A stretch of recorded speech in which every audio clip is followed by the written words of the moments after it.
BBA, BCA, BCom computer కోర్సులో 100% placement లభించే ఏకైక డిగ్రీ కాలేజ్ కూకట్పల్లిలోని I3 డిగ్రీ కాలేజ్ 8367215215. నమస్తే రమగారు. నమస్తే జయ. రమగారు, పూజ దీని మీద అసలు ఎన్ని అనుమానాలు, ఎన్ని సందేహాలు రమగారు. ఏ దేవుని పూజించాలి, ఏ నూనె వాడాలి, పొద్దున చేయాలా, సాయంత్రం చేయాలా, ఎవరు చేయాలి, రకరకాల మనం కూడా చాలా వీడియోస్ చేసాం ఈ టాపిక్ మీద. దేవుడి రూమ్ ఎలా ఉండాలి, ఎవరికైనా చూపించవచ్చా, చూపించకూడదా, అదే కదా. అయితే నిత్య పూజ అనేది అసలు ఎట్లా, ఏ విధంగా ఉండాలి రమగారు, ఎవరు చేయాలి, ఎక్కువ ఫలితం ఉండాలి అంటే ఎవరు చేస్తే బాగుంటుంది? ఎంత పెద్ద ప్రశ్న జయ కదా. సింపుల్గా అడిగేసానా? ఓపిక, బలం ఎలా వస్తుంది? ఆహారం ద్వారా. అంటే నువ్వు నేను ఒకళ్ళని తింటే ఇద్దరికి వస్తుందా? రాదుగా రమ్మగారు, ఎవరిది వాళ్ళమే. నీది నువ్వే, నాది నేనే, అంతే కదా. ఎవరైనా ఒకళ్ళు తింటే సార్వజనీనంగా బలమో శక్తో ఇంకోటో శ్రేయస్సో కలుగుతుందా? కలగదు. ఆహార స్వీకారం ఎట్లా ఎవరిది వాళ్ళు చేస్తారో, పూజ, దేవతార్చన, దైవారాధన, ప్రార్థన ఎవరిది వాళ్ళదే. అయితే దీని మీద మనకు ఒకటి ఉంటుంది.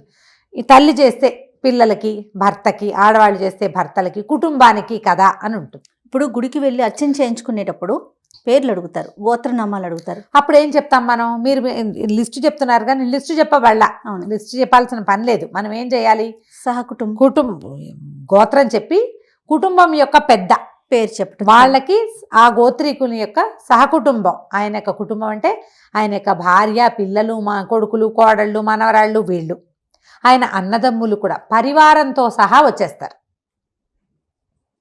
దేవత అర్చన వేరు, ఇప్పుడు దేవాలయంలో అర్చన విధానం వేరు. నువ్వు రోజు దండం పెట్టుకుంటే, నువ్వు రోజు ఒక దండం పెట్టుకుంటే నీకు ప్రశాంతత, నీకు మానసిక నైర్మల్యం, నిర్మలత్వం మనసుకి, నీకు శ్రేయస్సు.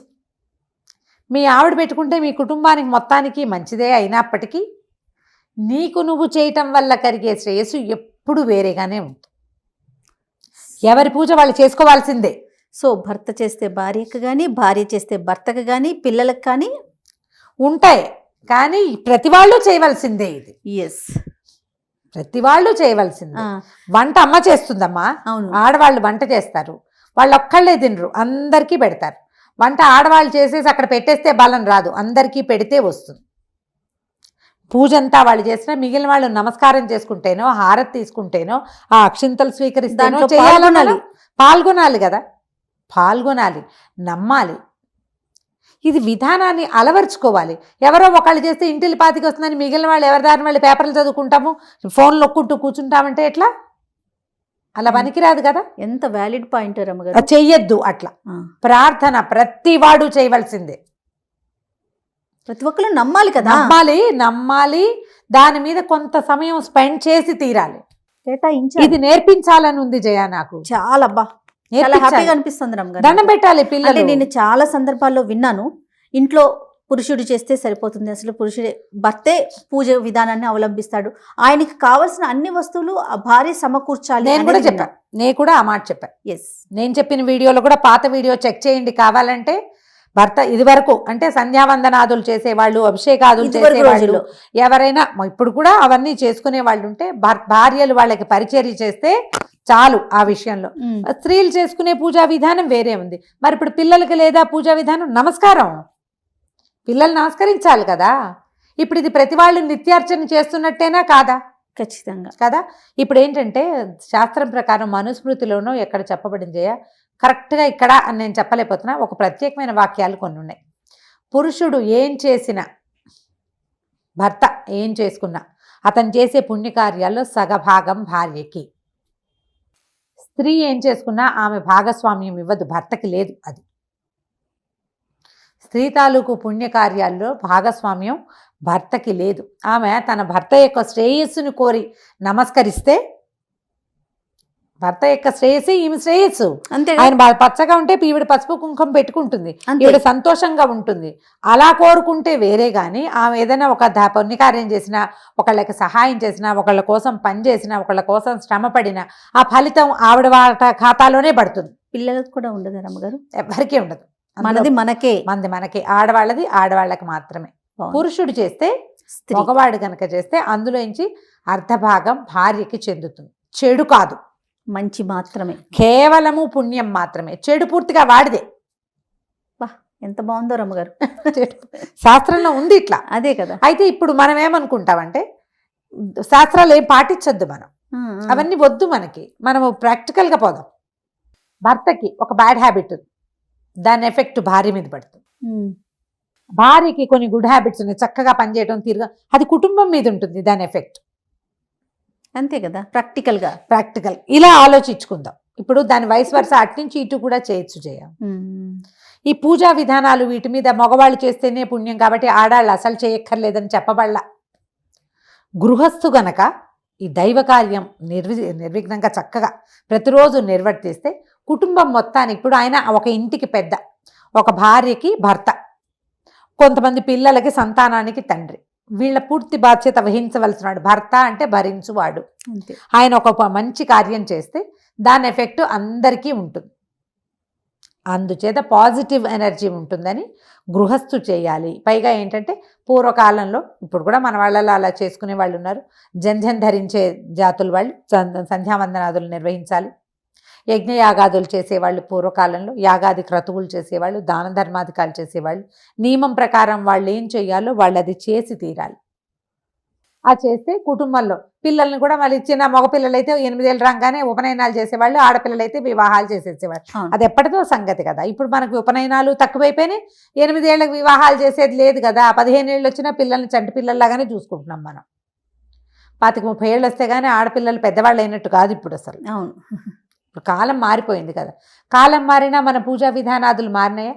మన భక్తి ప్రపత్తులు, శ్రద్ధ, ఆసక్తులు ఏవి మారల.